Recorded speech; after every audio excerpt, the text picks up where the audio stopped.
Om Namo Bhagavate Vasudevaya. Om Namo Bhagavate Vasudevaya. Om Namo Bhagavate Vasudevaya. Om Ajnanathmirandasya Gnananjanashalakaya Chakshurunmilitam Yena Tasmai Shri Gurave Namaha. Namo Vishnupadaya Krishna Preshtaya Bhutale Srimate Bhaktivedanta Swaminiti Namine. Namaste Saraswati Devi Gauravani Pracharini Nirvishesha Shunyavadi Paschatya Deshatarine. Jai Shri Krishna Chaitanya Prabhu Nityananda Shri Advaita Gadadara Shiva Sadi Gaura Bhakta Hare Krishna Krishna Krishna Hare Hare Hare Rama Rama Rama. Hare Krishna. So we will continue with our summary study of Bhagavad Gita. We will continue with chapter 15. Okay. So before we progress, we'll read the summary in the table of contents that Srila Prabhupada has given. Chapter 15, Yoga of the Supreme Person. The ultimate purpose of Vedic knowledge is to detach oneself from the entanglement of the material world and to understand Lord Krishna as the Supreme Personality of Godhead. So two things, ultimate purpose of Vedic knowledge. One, to detach oneself from entanglement of material world and to understand Lord Krishna as the Supreme Personality of Godhead. One who understands Krishna's supreme identity surrenders unto him and engages in his devotional service. So why should we know about Krishna? Because by knowing about the Supreme Person, one will be willing to surrender unto him and engages in his devotional service. Like today we got one message on the group, Prabhupada saying, oh, it is so nice. He can protect me from everything. Okay, let me surrender to him. So knowing that Krishna is all powerful, is a supreme person, one will surrender unto him. So that is this chapter is giving us information about Krishna. So some important verses in the chapter 15.34.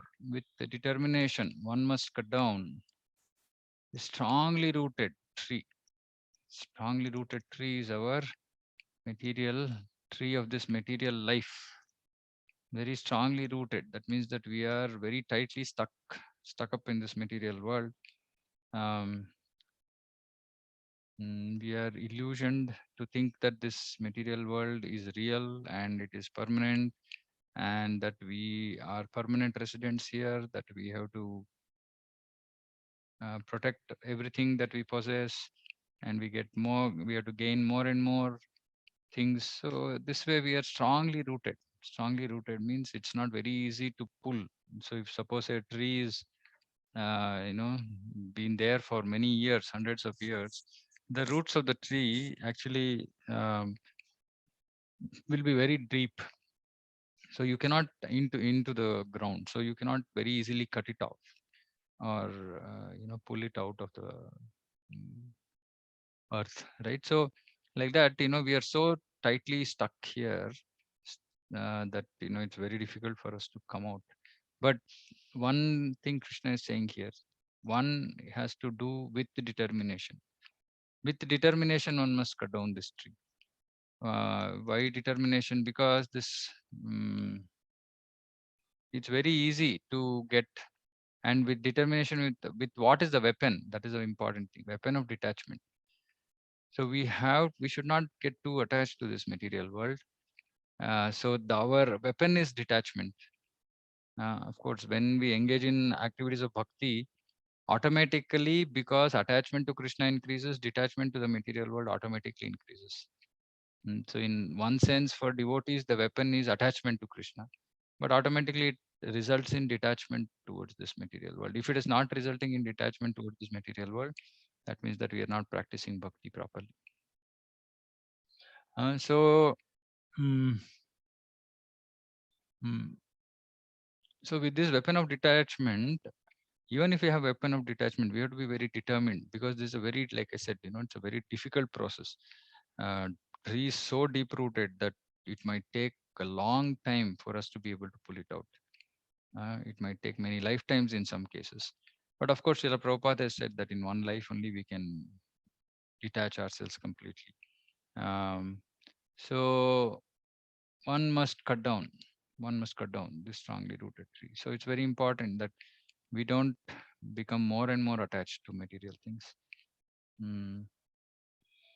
Whatever attachment we had before we came into Krishna consciousness, slowly we should keep cutting them down and not increase them. That is important. Therefore, one must seek that place from which, having gone, one never returns.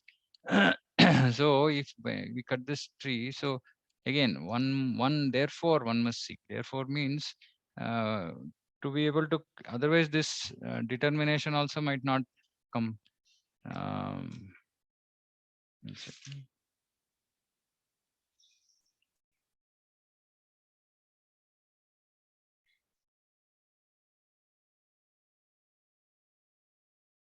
Actually, and also before this, in this verse, Krishna is saying the real form of this tree cannot be perceived in this material world. So the real form is there in the spiritual world. This is a reflection. This is a reflection. And also, it nobody can understand where it ends, where it begins, or where its foundation is. So thereafter, yeah. So one must first, with determination, cut down this strongly rooted tree. Thereafter, after we have cut down this detachment, this attachment to this material world, then one must seek that place from which, having gone, one never returns. So this is the spiritual world. So the goal is not simply to detach ourselves from this material world. The goal is to attach ourselves to the spiritual world. So by detaching from here, we can attach there, right? So one must seek this place. One must seek Vaikuntha. One must seek Goloka, and there surrender to that Supreme Personality of Godhead, from whom everything began and from whom everything is extended since time immemorial. Everything has begun from the Supreme Personality of Godhead, and everything has extended since time immemorial, because Anadi, the whole creation, Bhutva Bhutva Praliyate, it creates, it destroys, again it gets created, again it gets destroyed. So this is going on from time immemorial. So one must seek this spiritual world and surrender to the Lord. Of course, we can't go there and surrender if we have not surrendered here. So we have to first surrender to the Lord here. And surrender means 6 aspects: Anukulyasya Sankalpaha, Pratikulyasya Varjanam, Rakshishiti Vishwaso, Goptritve Varnam, Tata Atmanikshepa Karpanyo, Shadvida Sharanagati. 6 aspects of Sharanagati. Anukulyasya Sankalpaha, doing whatever is favorable for bhakti. Pratikulyasya Varjanam, rejecting whatever is unfavorable for bhakti. Rakshishiti Vishwaso, having faith that Krishna will protect. Goptritve Varnam Tata, being confident that he is the maintainer. Then Atmanikshepa Karpanyo, humility, and then surrendering ourselves at the lotus feet of the Lord. So by these 6 ways, we have to surrender to Krishna here, and by doing that, automatically the cutting down business happens. And then once the detachment has happened, then we know that we can reach our destination. And here Krishna is saying, one who having gone there will never return, because once having gone there, we know how difficult it was to get there. So then we will not make the mistake of again coming down. Okay, 15.5. Those who are free from false prestige, illusion, and false association, who understand the eternal and who are done with material lust, who are freed from the realities of happiness and distress, and who, unbewildered, know how to surrender to the Supreme, attain to that eternal kingdom. Now, who will go here? Previous was saying one must seek that place. Now, who will go to that? Who will attain that eternal kingdom? So, if we don't have these qualities, we can't go to the spiritual world. What is the first one? False prestige. We should not have this some sense of I am great in whatever way, small or big way. And some people in very, very small ways also they want to think that they are great. And then some people in big, big ways they want to think they are great. Either small way or big way, it is false prestige, because all of us are simply servants of Krishna. Whatever abilities we have that are seen in us is simply the Lord's mercy. If we think that we have done something to gain that, then we are in illusion. So it is just like Arjuna's, the expertise in archery warfare was just gift by Krishna. And after Kurukshetra war was over, he just took it away because it was no longer necessary. Um, and actually, in the first canto, Arjuna says, "Oh, Krishna is gone, and all my powers have also gone."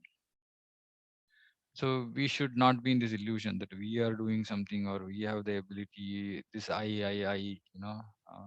So we should be free from this false prestige. We should be free from illusion. Illusion means we are thinking that this body is us. I am this material body, and everything connected to this material body is mine because I am the material body.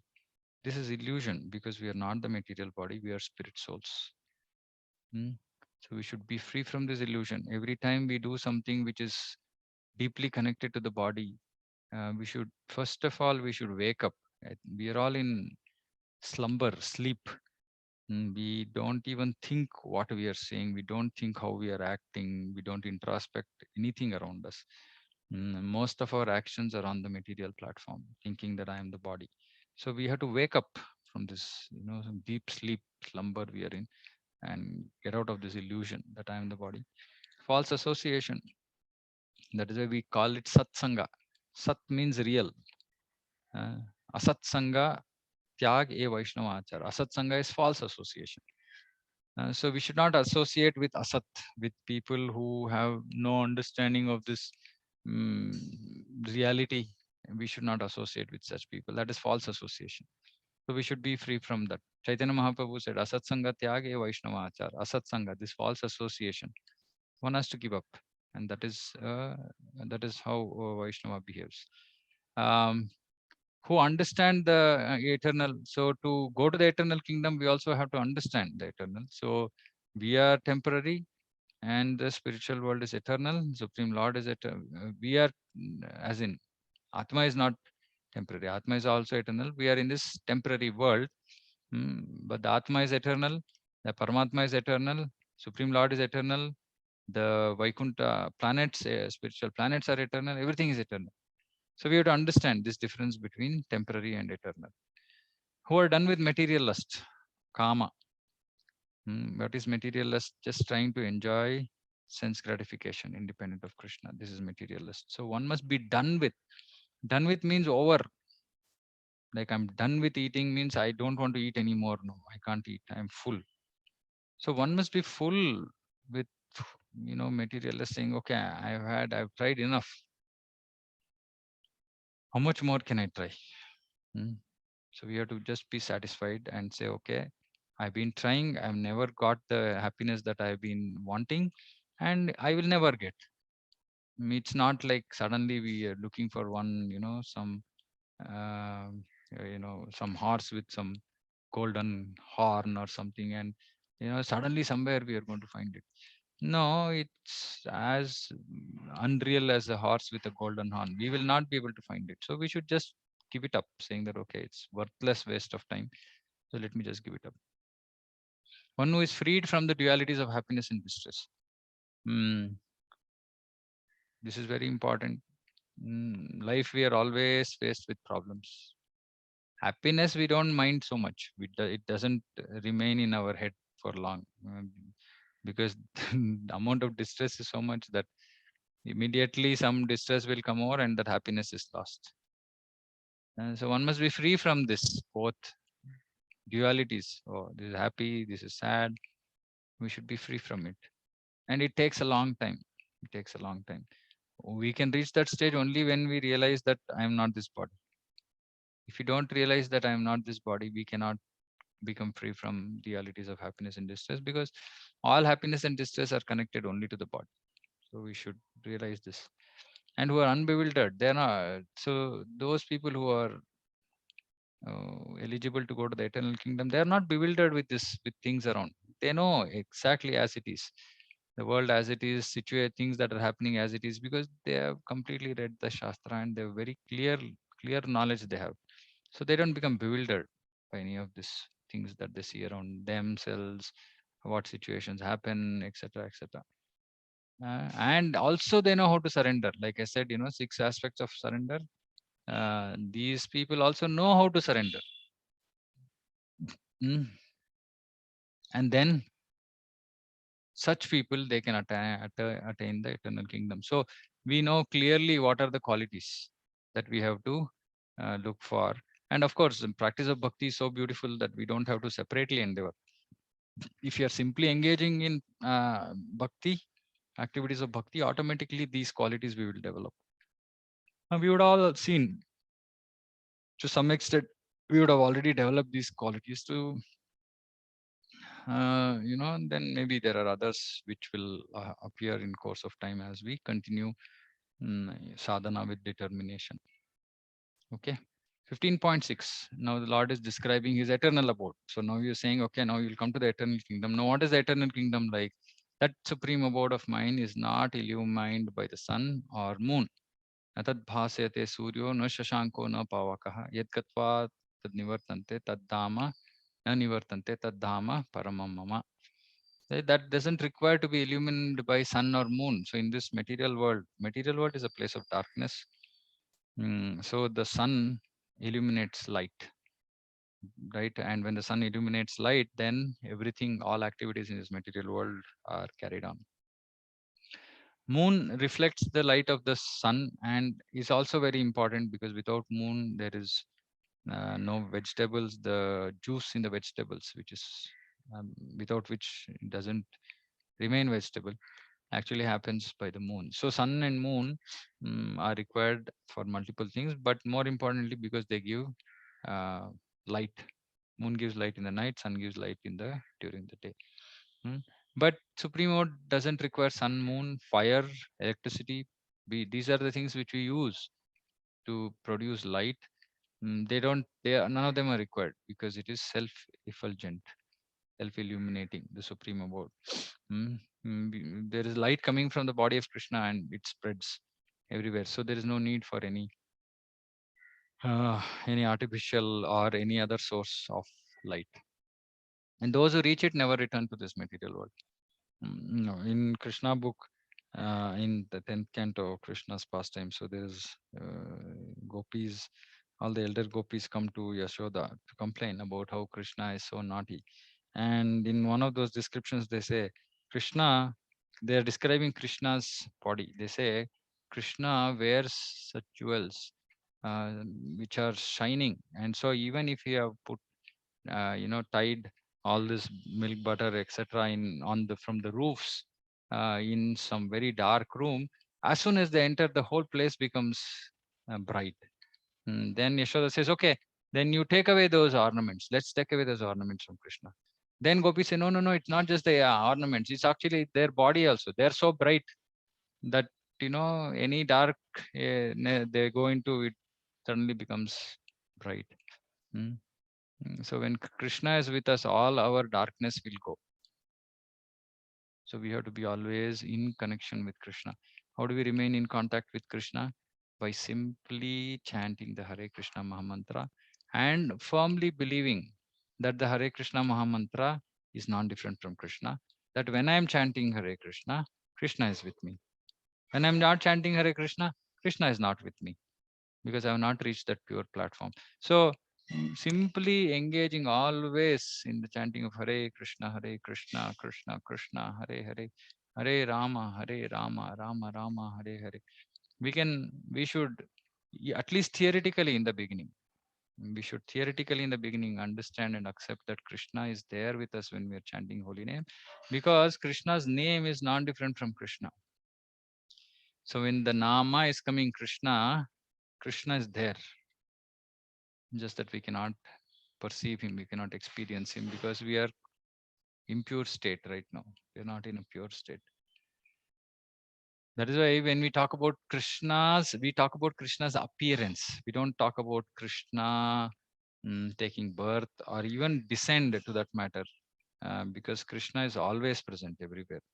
Many of his avatars have to descend because they are in the spiritual world, and when there is a work, they will descend to this material world. But Krishna himself is always, he's all pervading. He's there everywhere. So you don't have to, he doesn't have to come from anywhere. He's already there around us. We just don't perceive him. So when we engage in pure devotional service, then Krishna manifests himself and shows himself to us. Anyway, so the point I was making is that we have to experience presence of Krishna all the time. And when Krishna is there with us, all our darkness of ignorance will go away. This darkness which actually creates this sense of suffering in this material world. And because we are in ignorance, we accept this body as self. But when we are chanting Hare Krishna, and when we theoretically at least accept that that mantra is not different from Krishna, by that thought process itself, we will become free from illusion. We'll become free from ignorance. Anyway, the spiritual world is beautiful. There's a lot of beautiful description about the spiritual world in the Bhagavatam, which we will come to eventually, Krishna willing. 15.7. The living entities in this conditioned world are my eternal fragmental parts. We are eternal.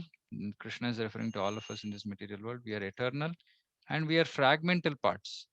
We are very small part, small insignificant part of the Lord, and we have been separated for eternally. So Krishna separated us from him eternally. So we've been existing individually as individual soul eternally due to conditioned life. So what is this conditioned world, conditioned life? Conditioned by the three modes of material nature. Material nature, three modes drive everything in this creation, in this material creation, except for activities of bhakti, which are directly controlled by the internal energy. So Krishna has uh, primarily three energies. So we can say one is the material energy, the other is the spiritual energy, and the other third one is the living entity, which is us, which is who are called tatastha energy. We can be either here or there. We can be either in the material world or we can be in the spiritual world. So when we are in this material world and we are caught by the ropes of material nature, um, guna is also called rope. Meaning of guna is rope also. Apart from being nature, guna also means nature. So the nature or the rope, it binds us very tightly and we cannot escape. But only when we engage in activities of bhakti that we can actually free ourselves from this conditioning. So here Krishna is saying, due to conditioned life, due to thinking that I am the body and hence being controlled by these three modes, living entities are struggling very hard. Struggling very hard. We are struggling very hard with six senses, including the mind. And Krishna is telling this, so he's not presenting a false picture. He's presenting a true picture of everybody in this material world. We might look at others and think, oh, I am only suffering. That person is not suffering. No, everybody is struggling very hard. That the nature of the struggle is might be different from person to person. But because this is conditioned world, everybody has to struggle because we are in illusion. Actually, we don't have to struggle because if we come to the platform thinking that I am not this body, I am spirit soul, then I don't have to struggle.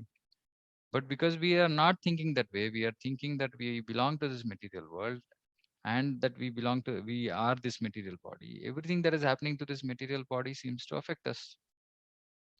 So literally every moment we are struggling hard with all issues around us connected to the body, mind, others, natural, the environment, adhyatmika, adi bhautika, adi devika, klesha. So we are struggling. 15.10. The foolish cannot understand how a living entity can quit his body, nor can they understand what sort of body he enjoys under the spell of modes of nature. So foolish.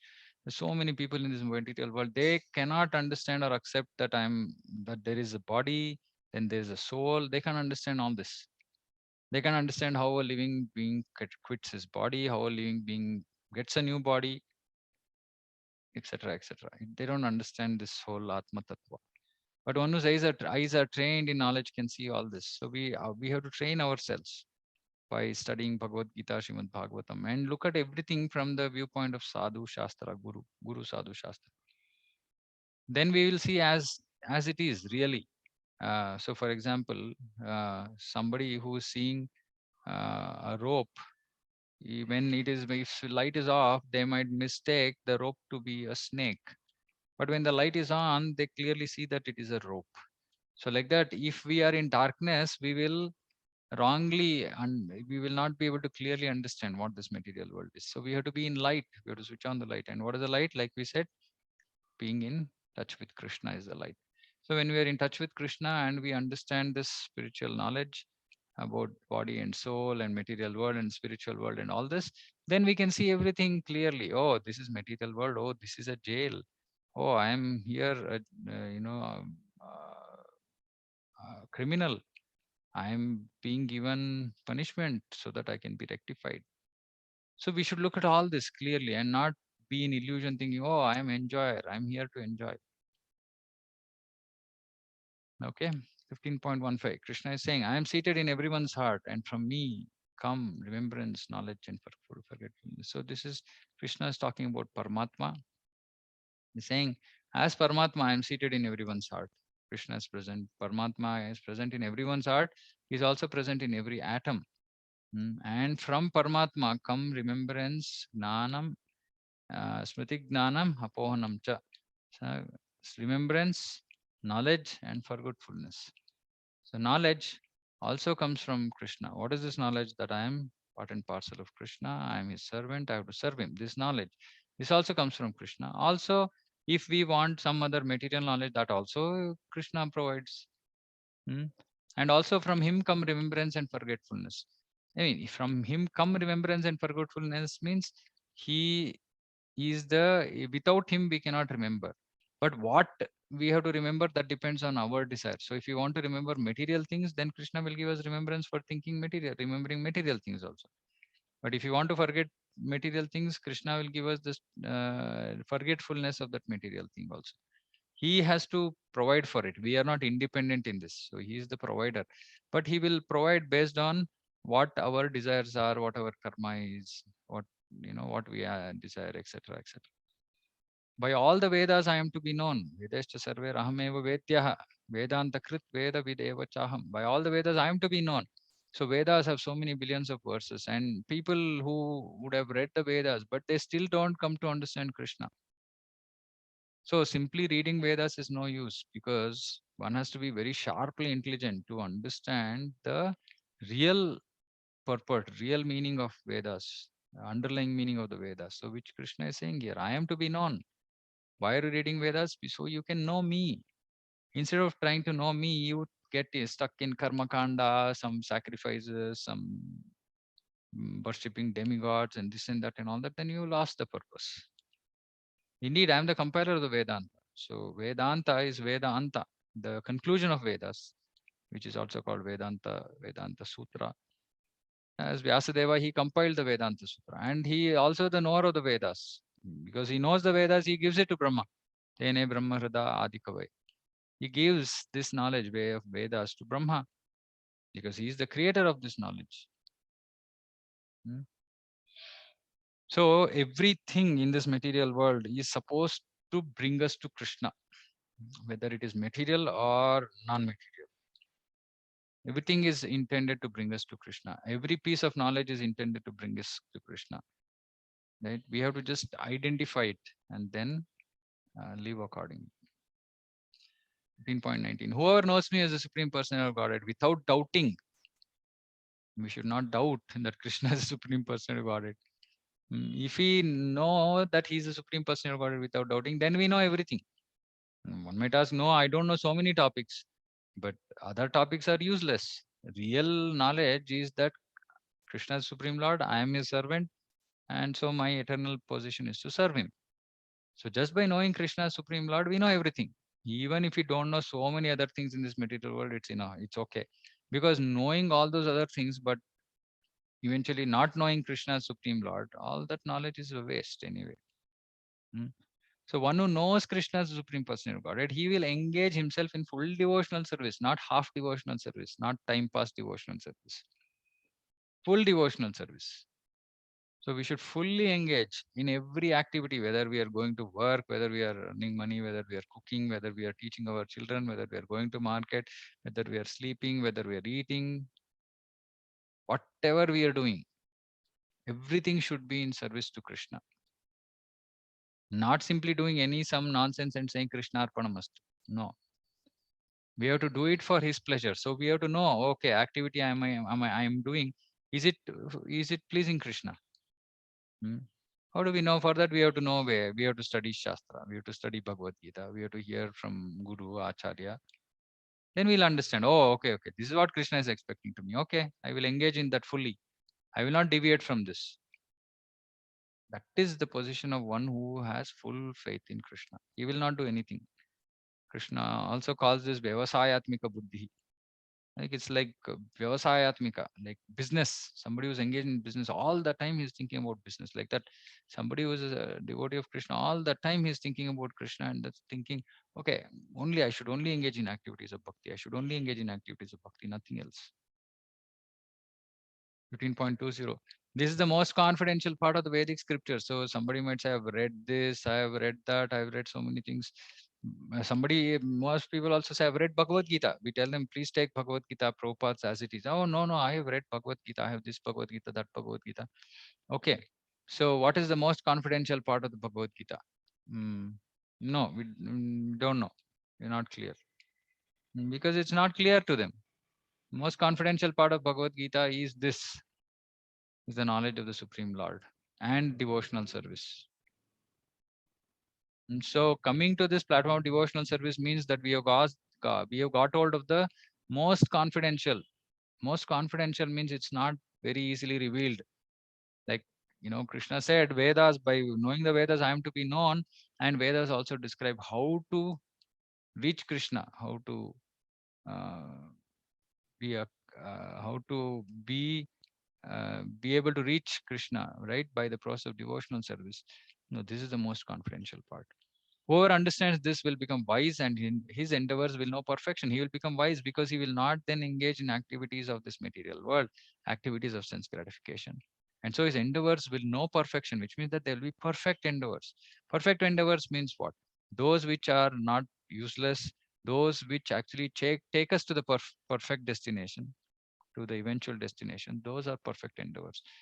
Today also people are engaged in so many activities, but they are not perfect because they just bring suffering and happiness in this material world and nothing more. And they just bring repeated,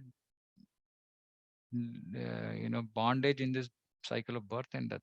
That's all.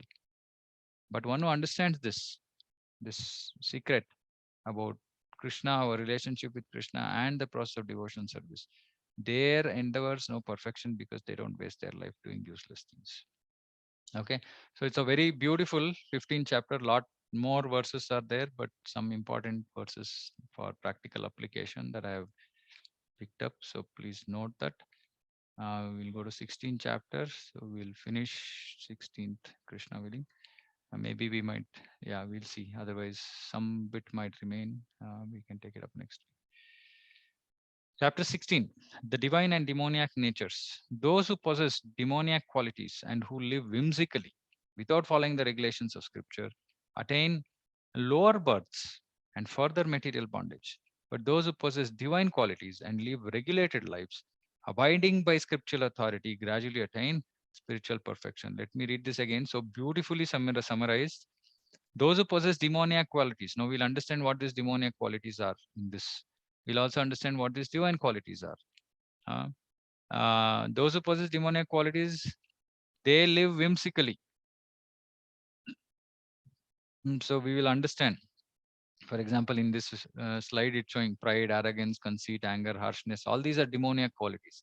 So such people live whimsically. Whimsically means like as they want. No botheration about what Shastra is saying, what is right, what is wrong. They don't know. And without following the regulations of scripture, they don't follow any scripture. They don't have any understanding of any regulations. What will happen to them? They'll attain lower births.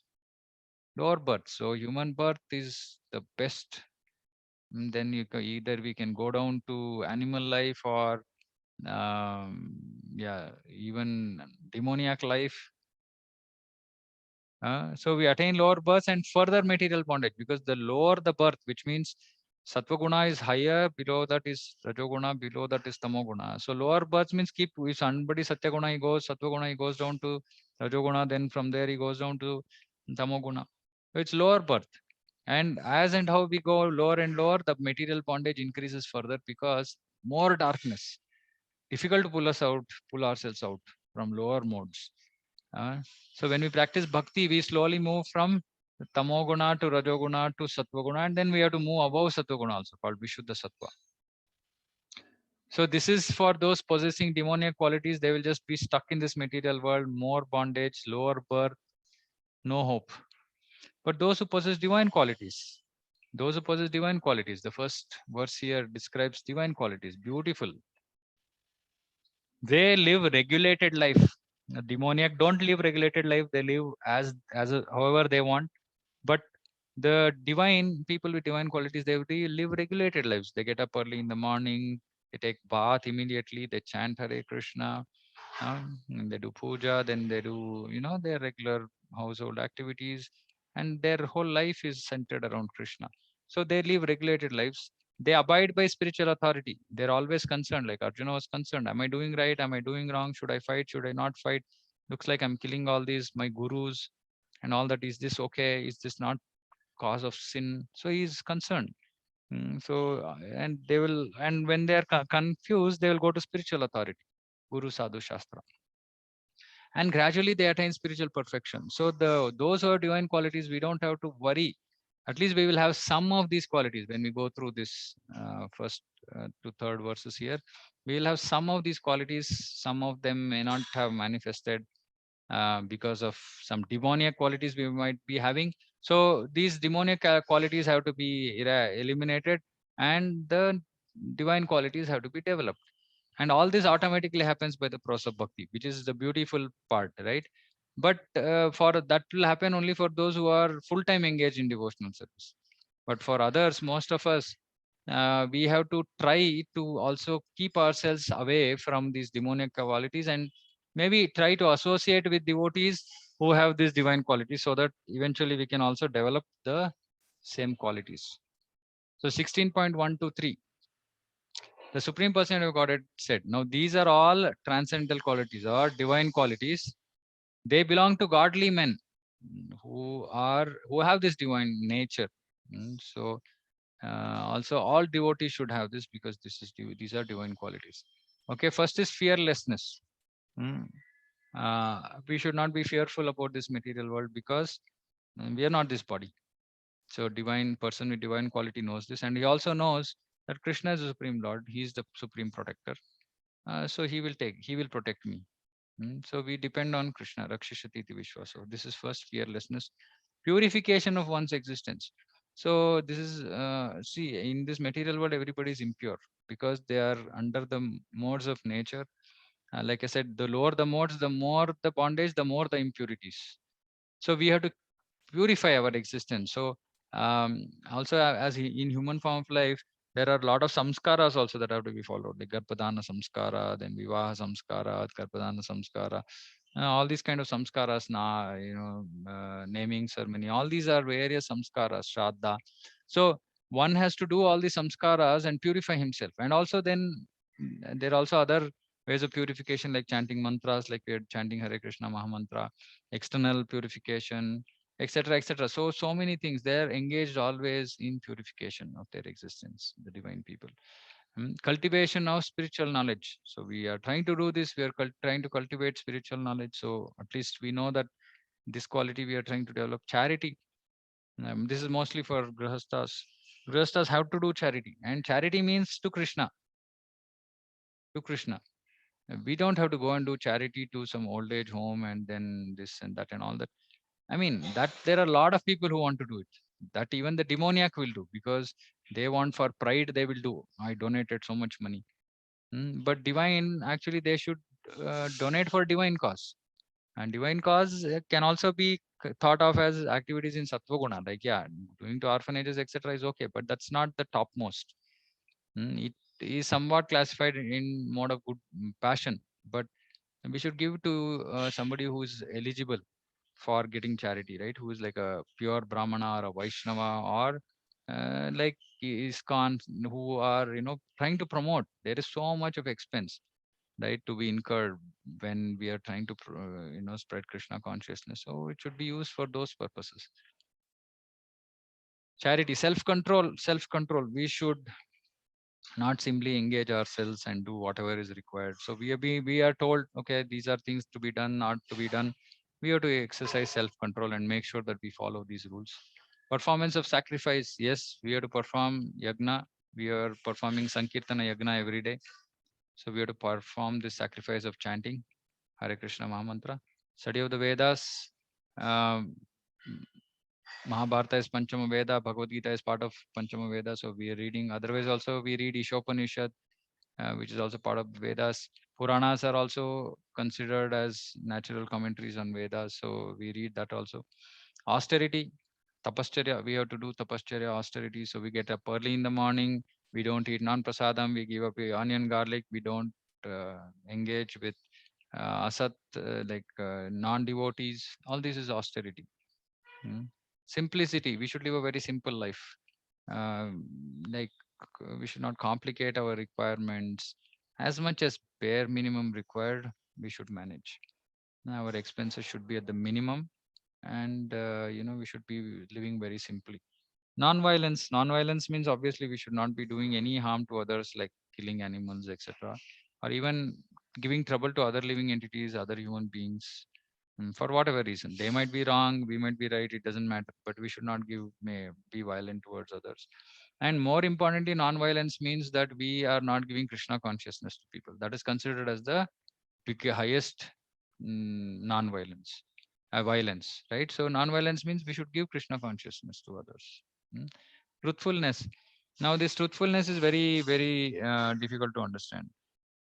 Truthfulness means doing, saying anything which is in favorable to Krishna consciousness, which might even look like a blatant lie from the outside perspective. Outside world is okay, because like Yudhishthir had to lie for Krishna, and now this is not wrong, because this is dharma samsthapanarthaya.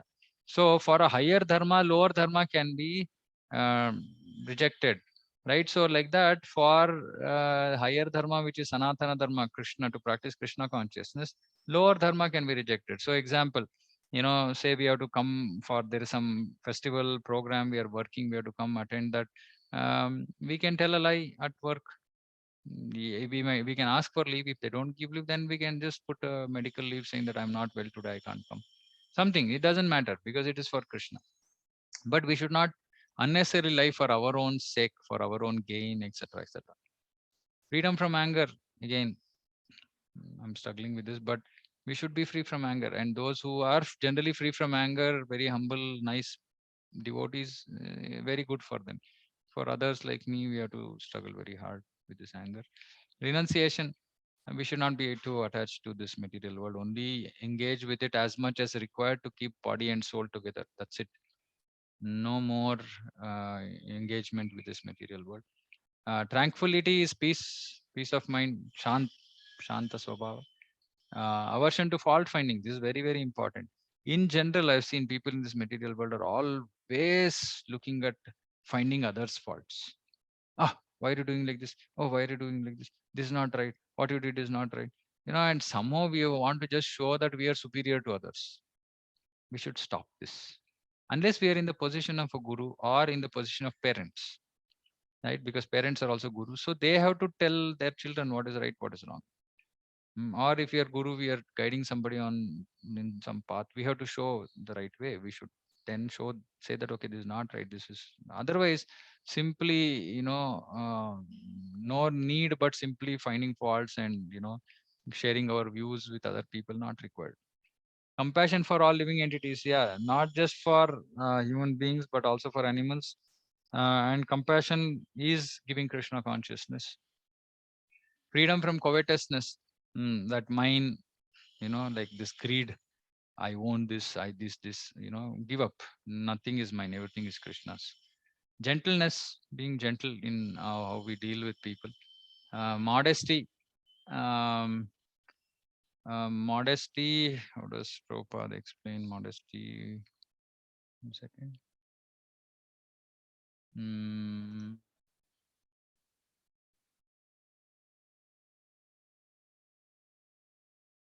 mm.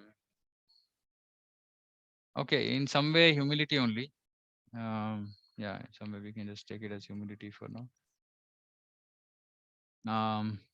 Steady determination. So if you are engaged in devotional service, we should be steady. Not that one day we are doing 1 round, next day 10 rounds, another day 16 rounds, then again one day no chanting. No, steady. Vigor. We should have that energy to serve Krishna. Forgiveness. If somebody has done some mistake, we don't just keep brooding on it and keep, pushing it again and again when we meet that person, so that continuously we are making that person feel the pain. We should just forgive. Forgiveness is one of the qualities of a sadhu. If we can't forgive people's mistake, then how can why will Lord forgive us? We have done so many mistakes. If we can't forgive somebody, why should Lord forgive us? So we should forgive. Fortitude, again, being fixed and determined. Cleanliness, both internal and external cleanliness. Mm, External cleanliness by bathing. It is recommended Brahmana should bathe at least 3 times, if not 3 times, at least once. If possible, 2 times is good. Internal cleanliness by chanting, by not encouraging, dirty thoughts. That is all. It's austerity of the mind. We will see that in the 17th, 18th chapters. And freedom from envy. Envy and from passion for honor. Freedom from envy. Oh, why this person has? Why I don't have? This is envy. Freedom from uh, passion for honor. Malika Mataji, 1 second. Passion for honor. That somebody has to respect me. I am this person, that person. So we should be free from this, right? So all these qualities one has to develop. Now, if you look at this long list, we might think, okay, this is going to take me a lifetime, or multiple lifetimes if I have to develop all this myself. But actually, we don't have to develop any of these ourselves, in the sense by putting extraneous effort. By just practicing devotional service. We should understand this is the beauty and power of devotional service. By just practicing devotional service over a period of time, all these qualities get are developed in us.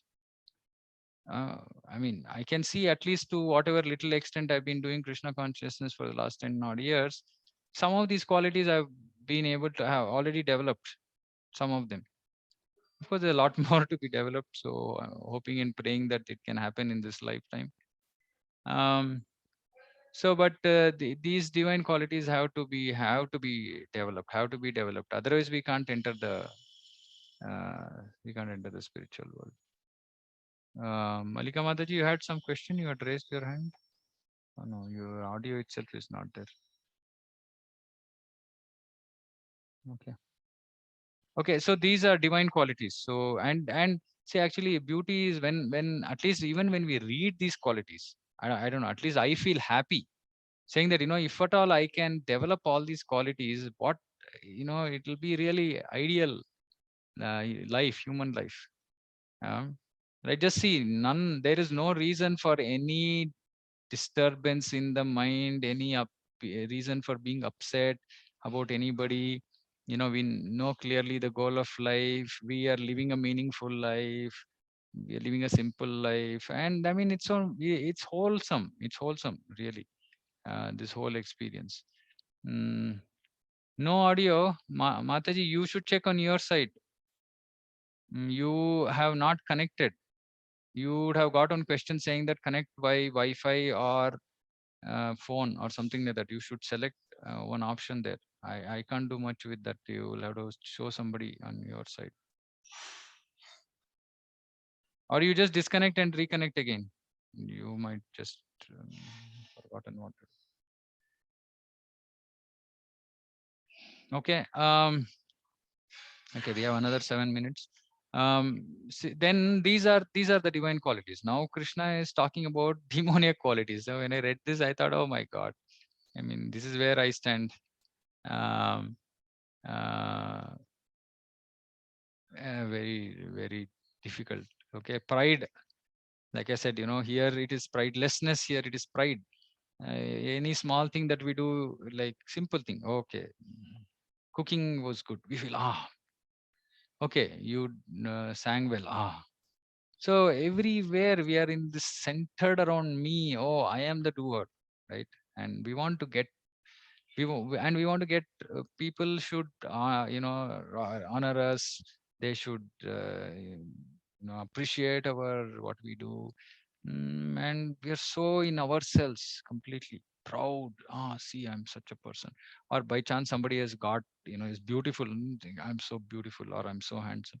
Like, I mean, nothing we have, it's all temporary, it's going to go. And we don't even know the reason why we have got that quality, because of actually sattva guna. Because of living a good life, you got this janma aishwarya sutashri, good birth, beauty, good education, wealth. All this is because of sattvic life. We don't know that, and we become proud, and we then end up living a demoniac life, which will take away that quality from us. Pride, arrogance, yeah, with pride comes arrogance, like that nature, the way we deal with people. Mm. All these are very similar, but they have different shades of this one. Conceit is also similar to harsh. Conceit, anger, harshness, all of them are uh, yeah, I mean, similar, you understand. Conceit, yeah, conceit is also some kind of pride, excessive pride. Conceit is excessive pride. Anger, we understand harshness, because harshness, arrogance, because of our arrogant nature, then we'll might be behave harshly. And ignorance, and because of ignorance only all this is coming. Because if you are not ignorant, then how can we be proud, how can we be arrogant, how can. So if we have any of these qualities, we should remember that these are demoniac qualities. And sometimes we look at ourselves in the mirror and say, I don't seem to have any of those, like tusks or anything. I don't look like a demon. No, but if these qualities are present, it's demoniac. So these are very dangerous qualities. It's going to take us away from Krishna, because it actually contra to all these qualities here in the first few verses, right? So please note this. Then he continues. Transcendental qualities are conducive to liberation. So if you have those divine qualities, it is conducive to liberation. Whereas demonic qualities make for bondage. We already discussed this. Those who are demoniac do not know what is to be done and what is not to be done. Oh, this is one major thing. By this only we can understand this whole world is demoniac, because mostly people don't know what has to be done, what should not be done. They will do things only based on their convenience, but not based on what is right, what is wrong. So this whole nature of whimsically doing whatever we want is demoniac. And neither cleanliness nor proper behavior nor truth is found in them, because these are qualities of divine. Cleanliness we discussed, proper behavior, truthfulness, none of these will be found in demoniac people. And then what else do they do, demoniac people? They take shelter of insatiable lust, which cannot be satisfied at all. Lust, which is just sense gratification, trying to make themselves materially, their gratify their senses. They take shelter. Shelter means they're full time into it. And they're absorbed in conceit of pride and false prestige, like we discussed, pride, false prestige. They are always found to clean unclean work, because they're illusioned.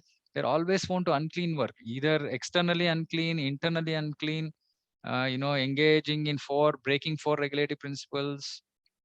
And they're completely attracted by the impermanent, which is this material nature, this material body, and everything associated with this. This is demoniac. Krishna is saying this is demoniac. So all living beings in this material world who are living this kind of a lifestyle, I mean, and which is pretty much everybody in this Kali Yuga, unfortunately, everybody is demoniac. Hmm? They believe that to gratify the senses is the prime necessity, not even, it's like absolutely it has to be done. Keep gratifying senses. Then there's no end to it, but they don't realize this. Until the end of their life, their anxiety is immeasurable. Why anxiety? Because whatever I've got, I have to protect. Whatever I don't have, I have to keep hankering for it and working for it. So whether I will get, whether what I have, whether I will lose. So anxiety, end of life. Even while dying, people are anxious. Oh, who is going to take care of my, husband, wife, my children, my property, my bank balance? What will they do? anxiety till end of life, bound by a network of hundreds or thousands of hundreds of thousands of desires, and absorbed in lust and anger, they secure money by illegal means for sense gratification. So, I, because there are so many desires, how will you fulfill them? You need money. You will get money, however. People in Kali Yuga get money, however. Previous generations, people used to be so concerned about their vritti, about their occupation. But nowadays, people are just not bothered. We might be writing some, I mean, of course, please be careful about implementing this, but I'm just telling the reality. We might be developing some software or testing some software or being part of them, managing some software which might, trigger an atom bomb somewhere, or which might be, yeah, I mean, so many sinful things happen, right? So we might indirectly contribute to nonsense that is happening in this world, but we are not bothered because we think, okay, I am not directly doing it. But even if I'm not directly doing it, if I'm contributing to it, I'm equal recipient of the karma pala. Anyway, so main point is that just stuck with desires, earn money and try to enjoy. Earn money, try to enjoy. This is their life. Bewildered by false ego, strength, pride, lust, and anger, the demons become envious of the Supreme Personality of Godhead. So finally they'll say, why? Who is supreme? I don't care about Supreme Lord. I am supreme myself. See, I have money, I have power, I have this, I have that. Hmm?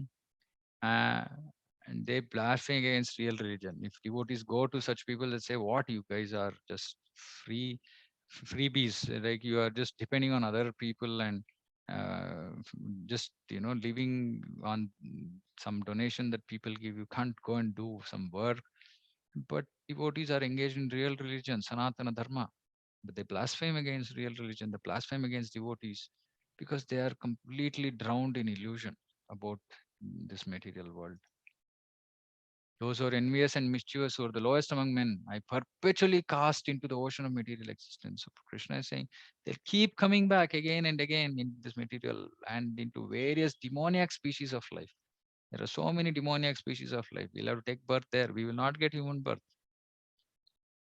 So very important. We should give up. We should absolutely, by fear, whatever be our impetus, we should give up this demoniac nature. And people who live like this, actually, they go to hell. And in fifth canto of Bhagavatam, we will read description about hellish planets. So we'll really be worried when we read that. It's like, oh my God, I don't want to go and suffer like this. So by fear also, whatever be the impetus, we should give up this demoniac life. Very, very nasty. And Krishna is concluding saying that there are three gates leading to hell: lust, anger, and greed.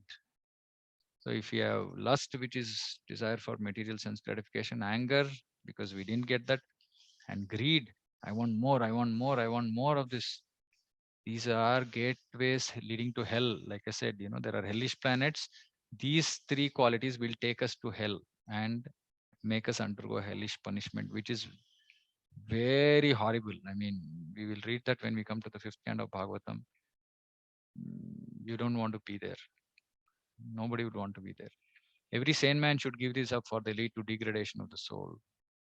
The man who has accepted these three gates of hell, perform acts, who has escaped these three gates, they perform acts conducive to self-realization and attain supreme destination. So we should escape these three, because if we are stuck in these, then it's very difficult to fully engage in self-realization. We might engage partially, but we have to give up this lust, anger, greed. Then we can fully engage in self-realization and achieve the supreme destination. Like we discussed, supreme destination is the Supreme Lord's abode. He who discards scriptural induction and acts according to his own whims attains neither perfection or happiness nor supreme destination. So even to get simple happiness in our life, we should follow the scriptural injunctions. If we discard, because we discarded, that becomes vikarma and that results in suffering. So if we don't follow scriptural injunctions, we will not remain in human life. Very soon we will go down to lower lives, because in lower species of life, there is no scriptures. So they don't care. They can live however they want. But that option is not available for human beings. One should therefore understand what is duty and what is not duty by regulations of scriptures. So not our own whimsical definition about what my duty is. We should know this from Shastra. And knowing such rules and regulations, one should act that he may be gradually be elevated. So we should live as per the rules and regulations. Unfortunately, in this Kali Yuga, people don't like rules and regulations. They want freedom. I want to be free. I don't want to be under any control, under rules and regulations. But we have to be under rules and regulations. By not wanting to be under the rules of regulations of Krishna, we will be under the rules and regulations of Maya, who is also Krishna's energy. So either way, we are stuck. We have to abide. I mean, if we don't follow a particular rule, we break the rule, we will have to face the consequences. We can't escape from that. It is not like this government rules, right? You can break, you can cheat, you can do whatever you want, right? You can pay money, you can bribe. That's not possible with the Lord's creation and Lord's system, right? So whether we follow the divine rules and regulations for divine people, then we'll go to spiritual world. If you follow rules and regulations, or basically don'ts, which are there for demoniac people, then we'll go back to demoniac species, go down to demoniac species, go down to lower worlds. So it's painful. It's painful. So we should read Bhagavad Gita. We should live life of a devotee. We should give up all these demoniac qualities. We should slowly and steadily develop divine qualities, and we will go back to Krishna and serve him in this spiritual world. Okay. So these are chapters 15 and 16. So we have 2 chapters left. I guess next weekend, or maybe 2 sessions, we will finish the summary, and then we will see, Krishna willing, we will continue.